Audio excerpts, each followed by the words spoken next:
আজকে আমি অনেক খুশি আলহামদুলিল্লাহ। প্রায় 1 বছর আগে ছোট ভাইরে কাতারে নিয়ে আসছিলাম। অনেক চেষ্টা, অনেক দৌড়াদৌড়ির পর অবশেষে গত মাসে ওরে আমাদের কোম্পানিতে চেঞ্জ করতে পারছি।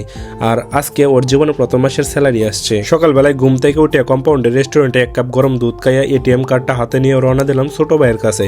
ও তাকে মূলত সানাইয়া। আজকে আগের দোকান ব্যাংকের এটিএমে গিয়ে নতুন পিন কার্ড দিয়া কার্ডটা অ্যাক্টিভ করতে হইব, তারপর স্যালারির টাকাটা তুলবো। ফাইনালি আমি স্কুটার চালায় চলে আসলাম সানাইয়া ছোট ভাই যেখানে থাকে। তারপর 2 ভাই মিলে রওনা দিলাম আলাতিয়া মার্কেটের নিচে থাকা দোকান ব্যাংকের এটিএমে। আজকে শুক্রবার হয়, খুব বেশি একটা ভিড় ছিল না। কয়েকজনের পরে আমাদের সিরিয়াল চলে আসলো। তারপর সেই মুহূর্তটা প্রথমবারের মতো এটিএম থেকে বাইরে হলো ছোট ভাইয়ের প্রথম মাসের স্যালারির টাকাগুলো গুনে গুনে ওর হাতে প্রথমে তুলে দিলাম। সত্যি কথা বলতে ওই সময়ের আনন্দটা ভাষায় প্রকাশ করার মতো না। এরপর চলে গেলাম একটা বাংলাদেশি রেস্টুরেন্টে। সকালবেলা নাস্তা করলাম গরম গরম পায়া আর তন্দুরি রুটি। নাস্তা শেষ করে আবার ক্যাম্পে ফিরে আসলাম। ছোট ভাই প্রথম মাসের স্যালারি পেয়েছে 1400 রিয়াল। হয়তো অনেকের কাছে 1400 রিয়াল খুব বেশি মনে হবে না, কিন্তু এই সময়ে কাতারে একটা চাকরি পাওয়া মানে অনেক কঠিন। তাই প্রথম মাসের এই হালাল উপার্জনের মূল্যটা আমাদের কাছে অনেক বড়।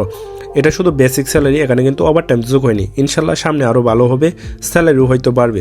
যাই হোক প্রিয় বন্ধুরা, ভিডিওটা ভালো লাগলে সাবস্ক্রাইব করে কিংবা ফলো করে পাশে থাকো। আর তোমরা কোন দেশ থেকে ভিডিওটা দেখতেছো অবশ্যই কমেন্টে জানিয়ে দিও।